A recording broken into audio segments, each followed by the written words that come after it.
तो मैं ये हमेशा कहता हूं कि शिव पुराण से इस बात को समझना। शिव महापुराण सुनने वालों इस बात का बहुत गौर से बड़े खास तरीके से ध्यान रखना। अगर तुम अपने जीवन में उन्नति चाहते हो तो भैया तुम्हारे साथ तुम्हारी सेना में अनुकूल लोग होने चाहिए और ताकतवर लोग होने चाहिए, बेहतरीन लोग होने चाहिए। कैसे लोग होने चाहिए?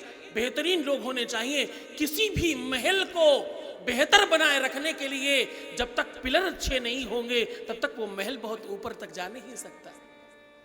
और तुम्हारा पिलर देवादिदेव महादेव है, इसलिए तुम्हारा महल बहुत ऊंचा जाने वाला है। शिव भक्ति करने वालों इस बात पर ध्यान रखना कि अगर तुमने महादेव को पकड़ लिया तो दुनिया में किसी को पकड़ने की जरूरत नहीं पड़ेगी। इसलिए उससे हमेशा ये मांगना कि बाबा देना है तो ऐसा साथ दो कि जन्म जन्मांतर तक तुम्हारा हम रह सके, हम तुम्हारे चरणों में हम ध्यान लगा सकें और आप हम पर अनुग्रह करते रहें, आप हमसे प्रीति करते रहें।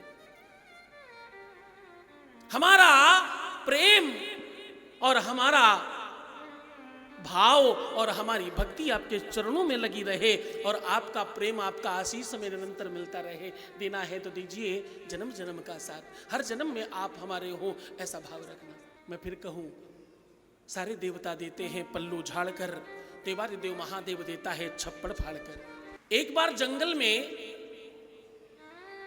सारे पशुओं ने, पक्षियों ने मीटिंग बुलाई कि भाई हर बार, ध्यान से सुनना, बहुत मतलब की बात करने जा रहा हूं तुम्हारे अपने ऑफिस में, तुम्हारे अपने काम में, तुम्हारी फैक्ट्री में, तुम्हारे जीवन में, तुम्हारे घर में, तुम्हारे परिवार में, तुम्हारे वंश में, तुम्हारे कुटुंब में तुम कहां गलती करते हो वो बताने जा रहा हूं शिव महापुराण के माध्यम से।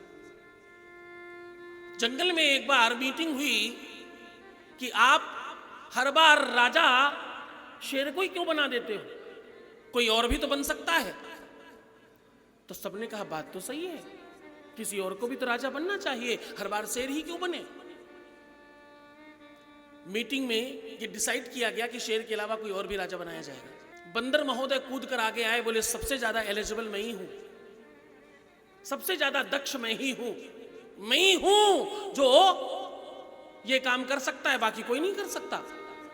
मैं पेड़ पर चढ़ सकता हूं, एक जगह से दूसरी जगह कूद सकता हूं, आवाज निकाल सकता हूं, डरा सकता हूं, धमका सकता हूं और बड़े काम का हूं मैं, मुझे राजा बना दिया जाए। सबने कहा चलो ठीक है, प्रयास करने में कोई बुराई तो नहीं है।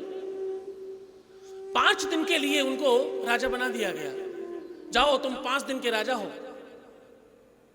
बंदर महोदय 5 दिन के राजा बन गए।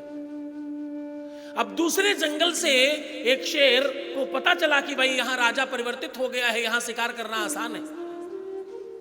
शेर आया और शिकार की तरफ भागा। सबने कहा राजा साहब बचाओ, संकट आया है जंगल पर। राजा साहब दौड़कर पहुंच गए। राजा साहब पहुंच भी गए और राजा साहब ने खूब कोशिश की, यानी बंदर महोदय ने खूब कोशिश की, खूब प्रयास किया। हुआ क्या? हुआ यूं कि वो एक डाली से दूसरी डाली पे, दूसरी डाली से तीसरी डाली पर कूदते रहे और शेर शिकार करके चला गया। सब बड़ा रुष्ट हुए, बोले क्या करते हो, तुम राजा हो, तुमने हमारी रक्षा नहीं करी। बोले रक्षा हो पाई कि नहीं हो पाई पता नहीं, मैंने प्रयास पूरा किया ना, कोशिश पूरी की ना, मैं दौड़ता रहा पूरा दिन, प्रयास तो किया ना, टाइम तो पूरा दिया ना।